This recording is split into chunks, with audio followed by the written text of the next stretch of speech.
This week, on the return of the State Champs High School Sports Show, winter sports are in full force in Indiana and Ohio. In Michigan, however, the Falls Volleyball is finally finishing in the state, and we've got state quarterfinal action. Join us as we kick off 2021. State Champs starts now.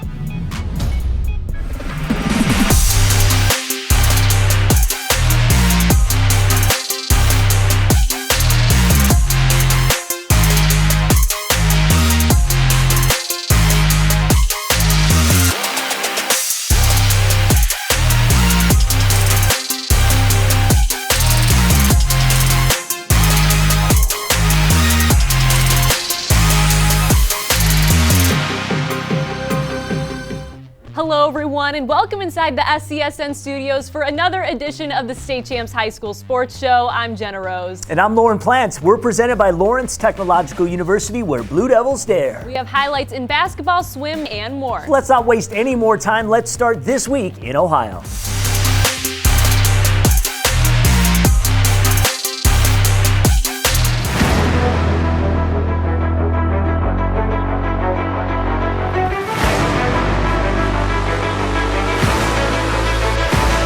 I'm Chuck Pellerito, and we head to Serpentini Arena for a holy war between the 14-1-1 St. Edward Eagles.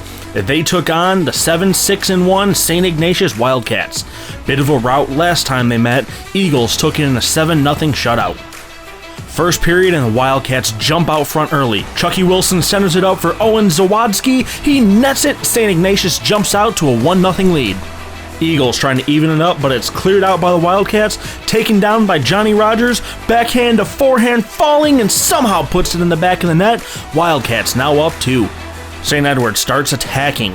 Hayden Payne sprints into the offensive zone, puts a shot on goal, deflected wide, sets it back up at the blue line. Ryan Dunn shoots it, gets redirected, and Ethan Kreitzer right there with the open look. Now a 2-1 game after the first period. In the second, a great pad save by Jackson Miller, cleared out, picked up at center ice by Jack Mansour. He goes under the goalie's arm, into the back of the net, ties this one up at 2 early on in the second. Eagles win the faceoff in the offensive end. Noah Schultz in the corner, centers it for Joshua Zoppo. Quick shot finds the back of the net. After the second, St. Edward up 5-2. And don't blink or you'll miss it off the faceoff. Zoppo gets 2 shots off, both are blocked, but Noah Schultz with another quick shot. This one gets in. St. Edward wins it in convincing fashion, 8-2 over arch rival St. Ignatius.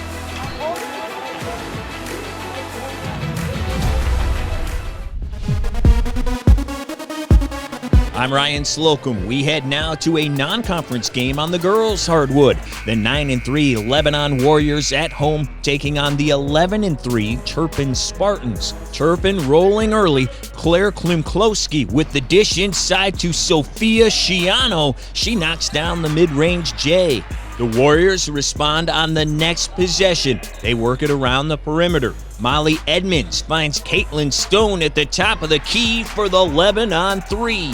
The Dubs then get defensive. Bella Dunn gets up for the huge block. She then takes it the other way and finds Kendall Foley on the wing for another triple. But the Warriors still found themselves down 16-11 after the first. Lebanon stays aggressive in the second. Lindsay Sauerland with the strong drive through traffic for the bucket.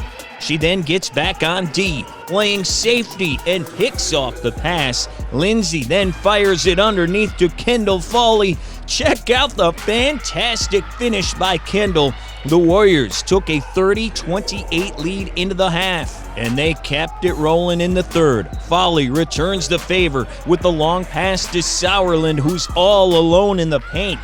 Turpin comes right back at him. No one closes out on Klimklowski. She takes it right down the lane for the Spartans' deuce. But Lebanon kept the pressure on in the fourth. Foley tips the pass for yet another steal. She then goes coast to coast, knifing through the Spartan D and gets all the way to the rack. Lebanon beats Turpin by a final score, 59-48. I'm Jeremy Otto, and we head to the Southwestern Conference, where the 3-4 Midview Middies were at home to take on the 2-1 Berea Mid-Park Titans.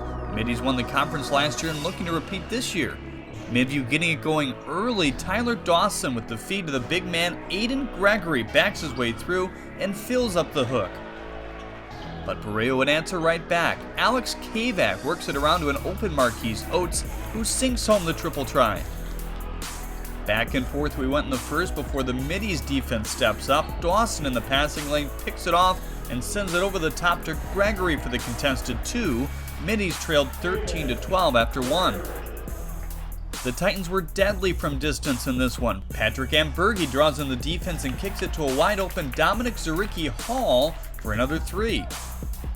Midview would keep feeding it to Gregory, this time pulling up and knocking down the long 2.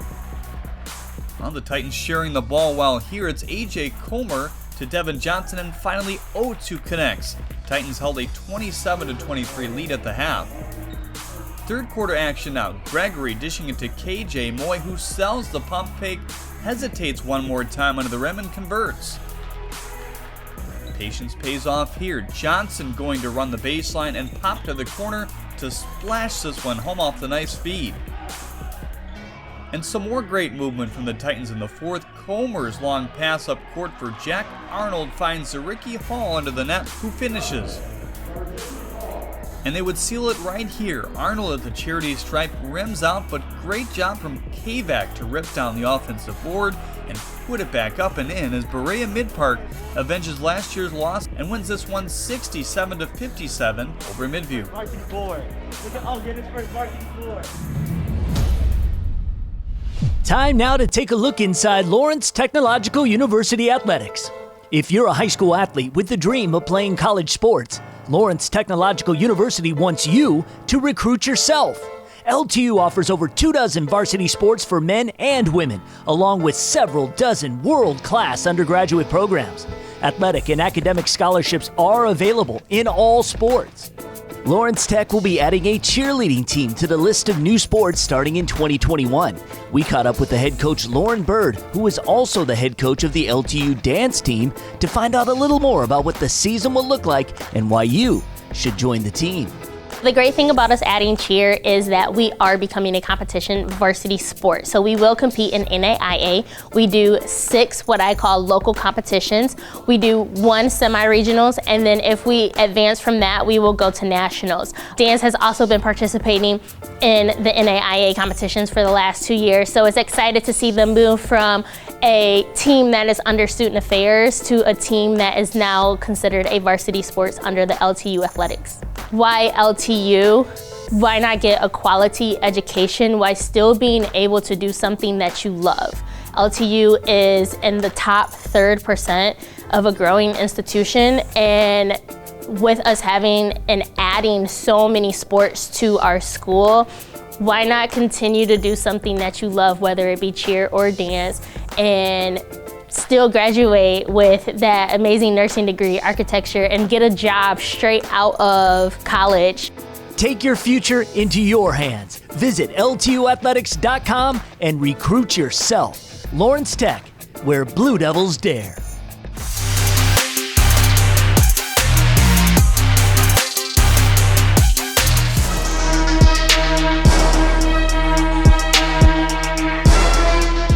I'm Jeremy Otto. Volleyball returns in the state of Michigan to finish the fall postseason tournament. We had a Division I quarterfinal between Novi and the Eagles from Ann Arbor Skyline, this game being played at Ypsilanti Lincoln.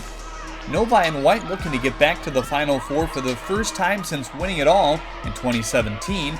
Action in the first set after a good rally, junior setter Rachel Carr gets it over to Sarah Vellucci, and the sophomore angles it down for the tally. Ann Arbor Skyline looking for back-to-back trips to the semis. It would be Sophie Schrag who blasts the kill to the corner. Eagles would take set 1. Skyline looking to carry that momentum into the second following another good rally. Lauren Lee with the dish to Kari Bohm, who puts a hefty swing on this one. But the Wildcats would start to get on a roll. Check out Carr with the no-look for the winner. Novi up 15-5 in the second.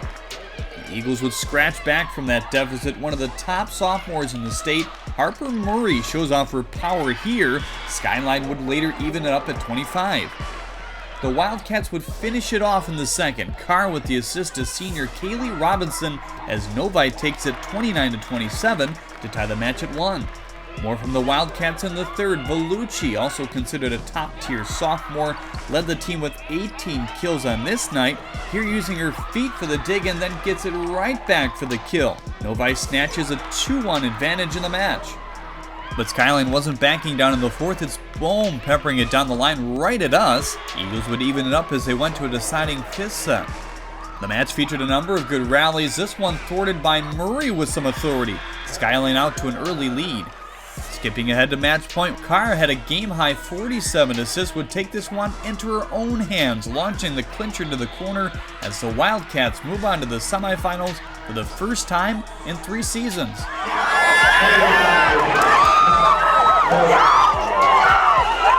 It's so insane. We never thought this would happen. Like, we worked so hard these past few months, and it's been like a big struggle with, COVID and taking a lot of time off, but we worked so hard in practices and we were so ready for this game, so to have this happen was absolutely amazing. We've been waiting so long and it's been really frustrating having to wait and not really know when we're going to be able to get back, so just being able to get back in here and play this game is so exciting.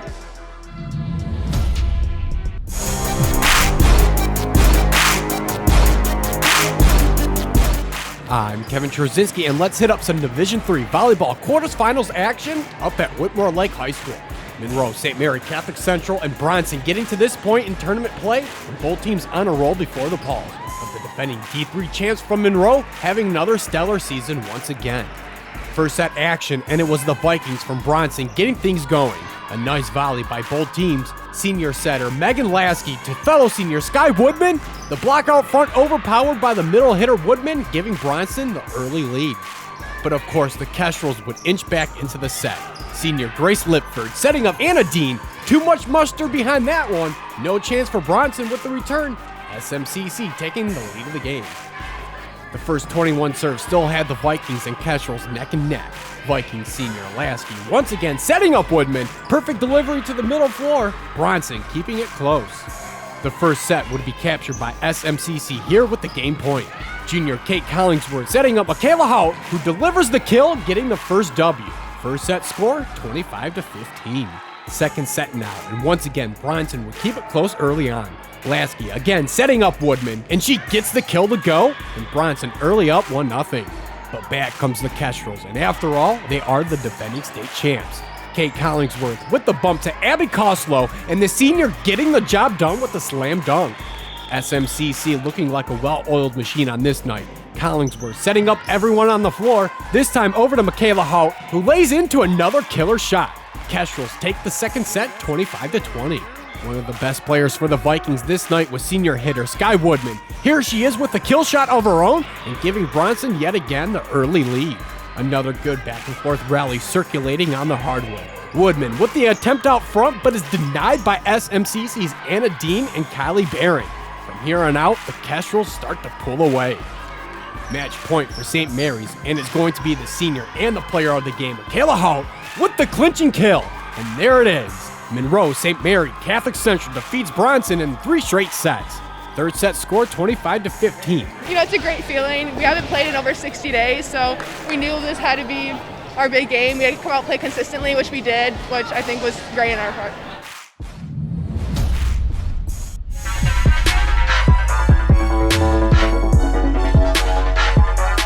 I'm Ryan Slocum. We head out to Portage Northern High School for a Division IV quarterfinal with the Pilgrims of Lansing Christian taking on the 20-time state champs, Battle Creek St. Philip.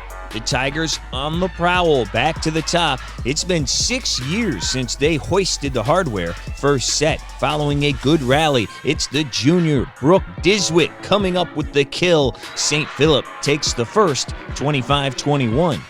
The Pilgrims bounce back in the second. Senior Ashley Nordman gets it through for the winner, and we are even at a set apiece. Then it's the junior Annalise Rotman with the kill that picks the corner. Lansing Christian now takes a 2-1 lead. But that would wake the Tigers up. In the third, Rachel Myers sets up Diswick. She puts it through the back row for the point. Then, following another good rally, it's Diswick on point again, sending this one just inside the line for the winner. The Tigers take the fourth, and we go to a decisive fifth frame. The Pilgrims jump out to the early lead. Madeline Rotman sends it outside to her sister Annalise. She slams it down the line for the kill, but they could not hold off the Tigers. On match point, it's who else? Diswick to clinch it. Battle Creek St. Philip wins in 5 to advance to the Division IV Final Four. I'm really excited that we can really take it back to Battle Creek because it's where we're from, and I really have no words. We've been wanting this for so many years. It's my 3rd year here and first quarterfinal win, and I'm just so excited. Did you record an unbelievable touchdown, a game-winning goal, or just a proud parent moment? Then we want your clip. Upload your video to the brand new State Champs Network app so we can feature it on one of our shows and give your player, team, and school the recognition they deserve. All it takes is just a few easy clicks, and every clip that is submitted will automatically be eligible for prizes. Download the State Champs Network app today for iPhone and Android devices.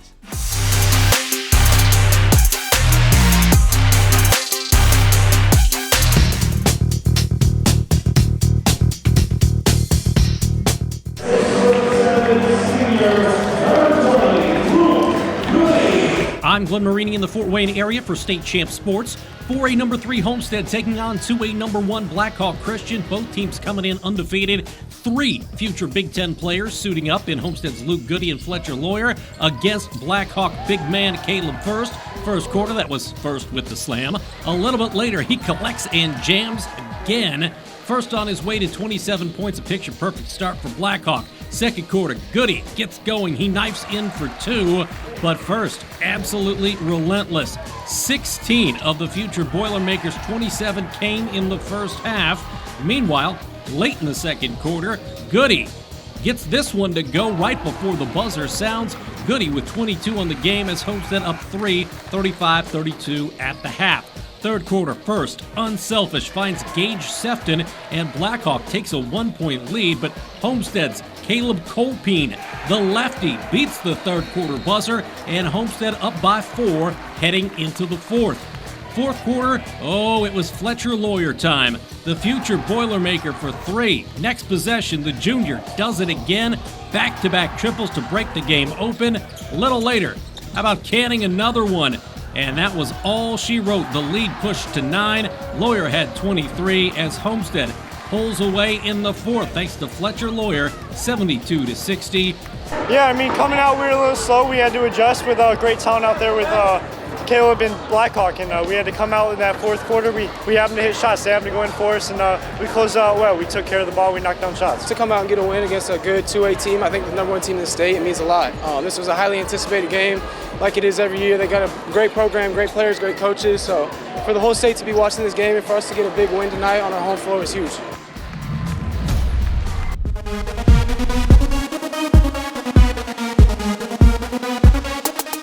I'm Grant Pugh reporting from Linton, where the defending state champs, the Linton Miners, hosting Terre Haute North in girls basketball. Opening minutes of the game, off a rebound, it's Haley Rose with an assist to Vanessa Shafford for the pull-up 3 for the IBCA Player of the Week. She sinks that one home. Midway through the first quarter, Rose picks up her dribble and takes off for the basket, plus the foul, Linton adding to an early cushion. Moments later, it's Aubrey Burgess going around this Gentry Warwick screen and straight to the hoop for 2. Linton opens this game on an 18-3 run. The Patriots stop the push when they kick it down to Zoe Stewart for a turnaround jumper. She would lead all Terre Haute North scorers with 14 points in the contest. They would continue pushing late in the first quarter. Ainsley Michael for 3 from the wing, but North is still down by 15 points. The Miners would carry that momentum into the second quarter and finish the night. Rose and Shafford. Back to Rose, who had 16 points. Vanessa Shafford finished with 15. Burgess 13 as Linton gets another impressive win. They beat Terre Haute North 58-45. Your final.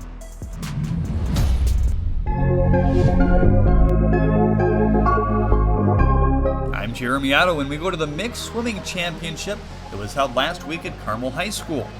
The Carmel girls team has set the gold standard for swimming in the state of Indiana, going for its 35th straight title, and we begin with the 200 free. It's the junior Gretchen Luking going for a victory. She also took the 100 free. More from the Greyhounds in the 200 IM. Middle of the screen, it would be the senior Maddie Chrisman going in for the win with a time of 2 minutes and 8 seconds. Next to the exciting 53, it would be a battle between a couple Carmel teammates, Megan Chrisman and Colleen Duffy. Top of your screen, it would be the sophomore Chrisman that edges it out by 0.6 seconds. As Carmel would go on to claim another mixed swimming title, now looking to claim the state championship later this year. Now to the boys, would Carmel make it a clean sweep? The Greyhounds are the 6-time defending state champs. In the 200 free would be the sophomore Caden Lancaster taking the win by 3 seconds. Next to the 53, good finish between Ethan Martin of Center Grove and Ryan Malachy. Middle of your screen, it would be Martin that stretches to the wall first by 0.7 seconds. Moving ahead to the 100 butterfly, another win by Carmel as the senior Griffin Hadley finishes with a near 2-second victory. We go to the 100 free. Martin from Center Grove looking for his second winner, and he would do just that with a time of 46.5 seconds.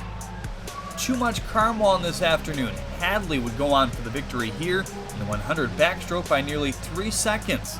And it would be Malachy that would dominate the breaststroke with a time of just under 57 seconds as the boys from Carmel take the mixed swimming title again.